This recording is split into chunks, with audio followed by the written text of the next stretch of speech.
Welcome to affairs alchemy.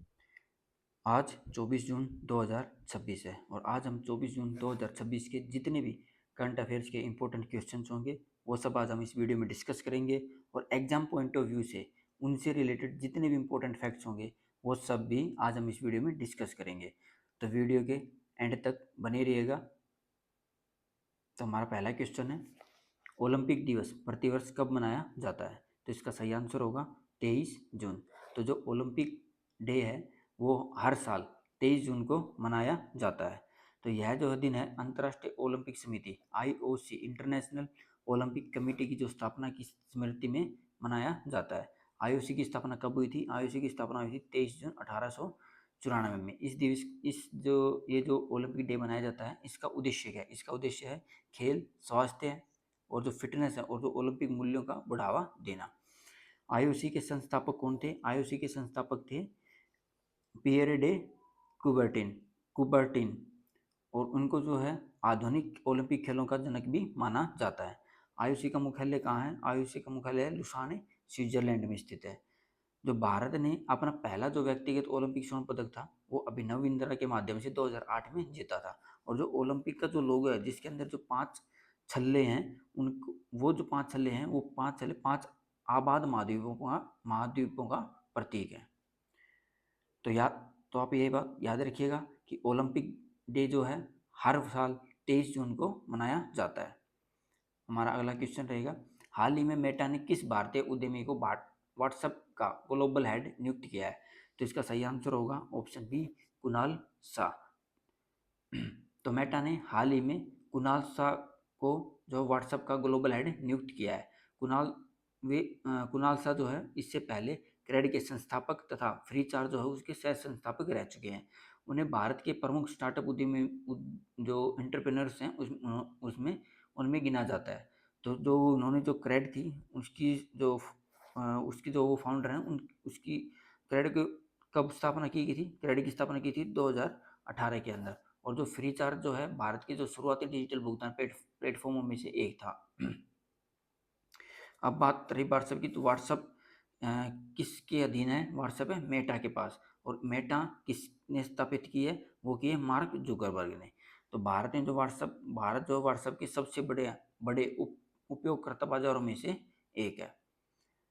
हमारा अगला question रहेगा, संयुक्त राष्ट्र लोक सेवा दिवस प्रतिवर्ष कब मनाया जाता है? तो इसका सही आंसर होगा 23 जून। तो संयुक्त राष्ट्र लोक सेवा दिवस जो है United nation public service day जो है हर साल 23 जून को मनाया जाता है। इसका उद्देश्य क्या है? इसका उद्देश्य है कि जो लोक सेवकों के योगदान को सम्मान देना और प्रभावी सार्वजनिक प्रशासन को बढ़ावा देना। यह दिवस जो है सुशासन, जवाबदेही, नागरिक केंद्रित सेवाओं को महत्व को रेखांकित करता है। इसकी घोषणा किसने की थी? इसकी घोषणा की गई थी यूनाइटेड नेशन जनरल असेंबली ने। तो संयुक्त इसमें जिक्र हुआ यूनाइटेड नेशन का, संयुक्त राष्ट्र का। तो संयुक्त राष्ट्र की स्थापना कब हुई थी? इसकी स्थापना हुई थी 24 अक्टूबर 1945 को। इसका मुख्यालय कहाँ है? इसका मुख्यालय है न्यूयॉर्क सिटी जो है वहाँ इसका मुख्यालय स्थित है। और वर्तमान इसके महासचिव कौन है? इसके वर्तमान महासचिव है एंटोनियो ग्यूटेरेस। तो लोक सेवक जो हैं सरकार और नागरिकों के बीच महत्वपूर्ण कड़ी का कार्य करते हैं। तो याद रखिएगा, United Nations public service day हर साल 23 जून को मनाया जाता है। और 23 जून को कौन सा दिन मनाया जाता है?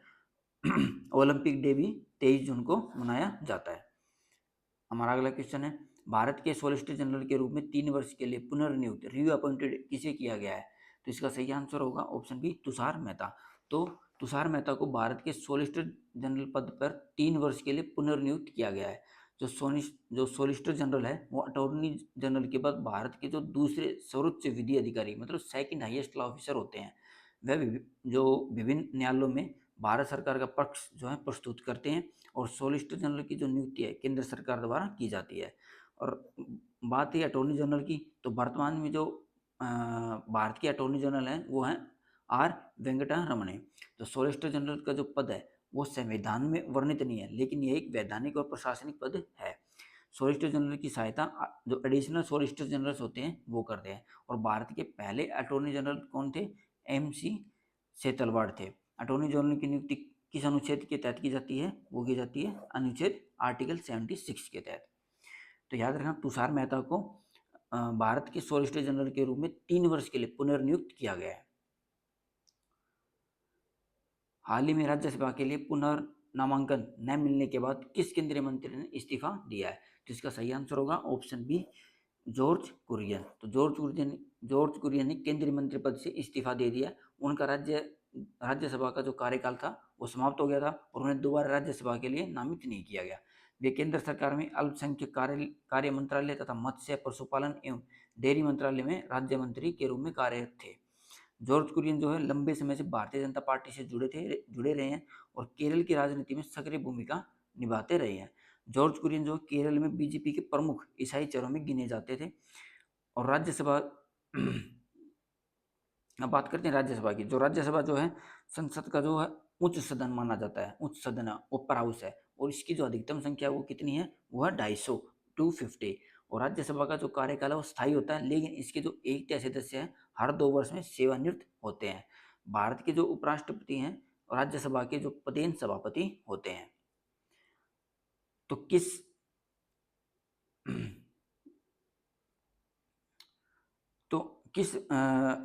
केंद्रीय मंत्री ने हाल ही में इस्तीफा दिया है जिन्हें राज्यसभा के लिए पुनर्नामांकन नहीं मिलने के बाद? तो इसका आंसर होगा जॉर्ज कुरियन।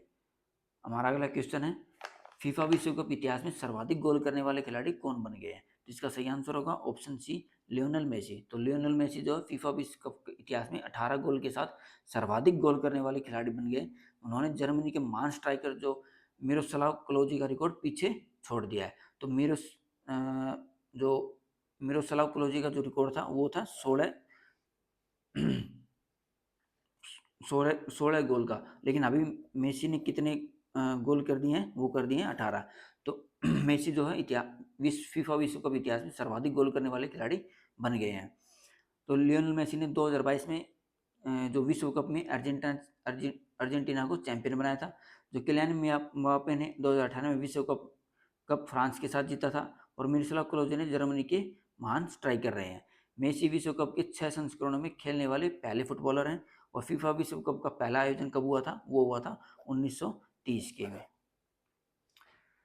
हमारा अगला क्वेश्चन है, वर्ष 2025 में जहाज पुनर्चक्रण मतलब शिप रिसाइकलिंग के क्षेत्र में भारत ने कौन सा वैश्विक स्थान प्राप्त किया है? तो इसका सही आंसर होगा ऑप्शन सी, पहला।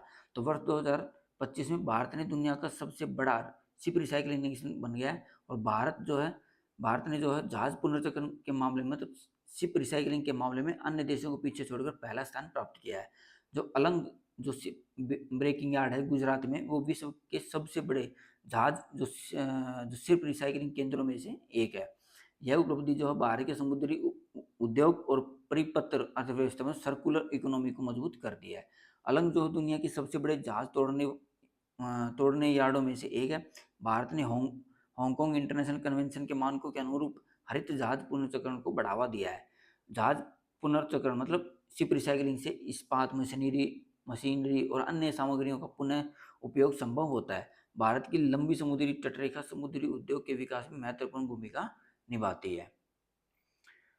तो हमारा अगला क्वेश्चन है, हाल ही में दुनिया की सबसे ऊंची लियोनेल मेसी प्रतिमा किस देश में स्थापित की गई है? तो इसका सही आंसर होगा ऑप्शन सी, अर्जेंटीना। तो अर्जेंटीना में लियोनेल मेसी की दुनिया की सबसे ऊंची प्रतिमा का अनावरण किया गया है। यह जो प्रतिमा है लगभग 26 मीटर ऊंची और 70 टन वजनी है। प्रतिमा मेसी के फुटबॉल में असाधारण योगदान और अर्जेंटीना को विश्व कप दिलाने की उपलब्धि में को समर्पित की गई है। यह विश्व की सबसे बड़ी फुटबॉलर समर्पित प्रतिमाओं में से एक मानी जा रही है। लियोनेल मेसी ने अर्जेंटीना को 2022 के अंदर फीफा जो वर्ल्ड कप था वो जिताया था। अर्जेंटीना की राजधानी है ब्यूनस एयरेस और अर्जेंटीना की जो मुद्रा वो है अर्जेंटीनी पेसो। तो मेसी को व्यापक रूप से फुटबॉल इतिहास के महानतम खिलाड़ियों में गिना जाता है। तो दुनिया की सबसे ऊंची लियोनेल मेसी प्रतिमा किस देश ने स्थापित की है? अर्जेंटीना ने। तो हमारा नेक्स्ट क्वेश्चन है, हाल में विश्व से 4 ISO प्रमाण पत्र प्राप्त करने वाला भारत का पहला विश्वविद्यालय कौन सा बना है? तो इसका सही आंसर होगा ऑप्शन सी, उस्मानिया विश्वविद्यालय। तो उस्मानिया विश्वविद्यालय जो है भारत का पहला विश्वविद्यालय बन गया जिसे ब्यूरो ऑफ इंडियन स्टैंडर्ड्स द्वारा 4 ISO सर्टिफिकेशंस प्रदान किए गए हैं। यह उपलब्धि जो है विश्वविद्यालय की गुणवत्ता प्रबंधन, प्रशासनिक दक्षता और शैक्षणिक उत्कृष्टता को दर्शाती है। उस्मानिया विश्वविद्यालय तेलंगाना राज्य में स्थित भारत की प्रतिष्ठित जो यूनिवर्सिटीज है उनमें से एक है। यह मान्यता जो है संस्थागत गुणवत्ता और अंतर्राष्ट्रीय मानकों के अनुपालन को दर्शाती है। Bureau of Indian standards Bharat की राष्ट्रीय मानक निर्धारण संस्था है। उस्मानिया विश्वविद्यालय की स्थापना 1918 में हुई थी और भारत की सबसे पुराने विश्वविद्यालयों में से ये एक है। और विश्वविद्यालय का नाम जो है मीर ओस्मान अली खान के नाम पर रखा गया है। हमारा नेक्स्ट क्वेश्चन है, ब्रिक्स स्पेस एजेंसीज मीटिंग का आयोजन किस शहर में किया गया है? तो इसका सही आंसर होगा ऑप्शन सी, बेंगलुरु। तो ब्रिक्स स्पेस एजेंसीज मीटिंग का आयोजन जो है बेंगलुरु में किया गया है। बैठक में ब्रिक्स देशों के अंतरिक्ष सहयोग, पृथ्वी अवलोकन, अर्थ ऑब्जर्वेशन और उपग्रह डेटा साझाकरण और अंतरिक्ष प्रौद्योगिकी पर चर्चा हुई। भारत की ओर से इसमें इसरो ने महत्वपूर्ण भूमिका निभाई। यह बैठक जो है ब्रिक्स देशों के बीच अंतरिक्ष क्षेत्र में सहयोग को मजबूत करने की दिशा में एक महत्वपूर्ण कदम है। तो ब्रिक्स में कौन कौन से देश हैं? मूल रूप से जो पहले जो शुरुआती देश थे वो थे ब्राजील, रूस, भारत, चीन और दक्षिण अफ्रीका इसके जो हैं मूल सदस्य हैं। लेकिन एट प्रेजेंट अगर हम वर्तमान की अगर हम बात करें तो ब्रिक्स में एट प्रेजेंट जो है 11 देश शामिल हैं। तो इसरो जो ब्रिक्स देशों के बीच जो विज्ञान, प्रौद्योगिकी और सहयोग लगातार बढ़ रहा है। और बेंगलुरु को भारत की जो है स्पेस कैपिटल और सिलिकॉन वैली ऑफ इंडिया भी कहा जाता है। और इसरो जो है, इसरो का मुख्यालय कहाँ है? इसरो का मुख्यालय बेंगलुरु में स्थित है।